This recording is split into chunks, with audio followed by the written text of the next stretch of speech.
তোমার সঙ্গে একটা কথা আছে। কি কথা বলো? মাদের বাড়ি যাচ্ছি ঠিক আছে, কিন্তু আমি কিন্তু দিনে দিনে চলে আসবো। কেন? তা তুমি কি করবে ওখানে? আমি ভাবলাম ওখানে 4-5 দিন থাকবো, তারপরে আসবো। ওখানে তুমি 4-5 দিন কি করতে থাকবে? থাকবো না মানে? আমার তো একটাই শাশুড়ি। সবার একটাই থাকে। মাছ মাংস খাবো। তুমি ওরকম বলছো কেন? তুমি তো ওখানে মাছ মাংস খেতেই যাও। মাছ খাবা, মাংস খাবা। আমি জানি না, আমি ওখানেই থাকবো।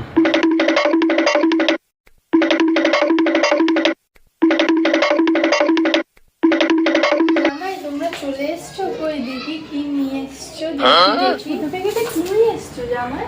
মিষ্টি এনেছি মা। ওই সব বাদ দাও, বলো ভালো আছো তো মা? হ্যাঁ ভালো আছি। নাও বাবা, খেয়ে নাও।